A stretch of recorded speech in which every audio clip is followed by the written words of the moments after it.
इथे सतत प्रशिक्षण, शिक्षण, रिसर्च, अकॅडमिक आदानप्रदान असं सातत चालत आहे।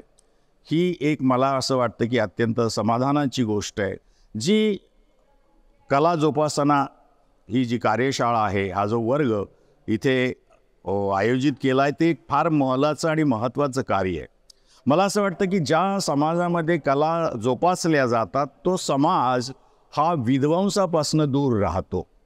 तो सौंदर्याकडे, सौंदर्य अनुभूतीकडे, एक सुसंस्काराकडे, एक ज्याला असं म्हणता येईल की सहिष्णू संस्काराकडे आणि विचाराकडे आणि जीवनाच्या व्यापकतेकडे, समृद्धीकडे आणि संवेदनेकडे जात असतो।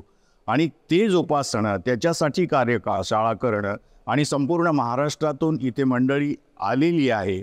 आणि या कार्यशाळेत सहभागी होताना आणि आज नाटक बघताना किंवा नाटक समजून घेताना काय काय करावं लागतं, काय काय बघावं लागतं, काय काय त्याच्यामध्ये गोष्टी आपल्याला आपल्या समोर येतात, या सगळ्यावर व्याख्यान देताना किंवा लोकांशी चर्चा करताना खूप आनंद झाला। आणि म्हणून रामभाऊ म्हाळगी प्रबोधिनीचं आणि आत्ता असलेलं सगळं व्यवस्थापन आहे, यांनीही पुढच्या कार्यक्रमाची रूपरेषा आपल्या मनामध्ये ठेवलेली आहे।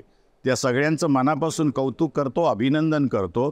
आणि अशा कार्यशाळेला खऱ्या अर्थानं येणाऱ्या आधुनिक समाजासाठी त्याची खूप निकड आहे, गरज आहे आणि आवश्यकता आहे।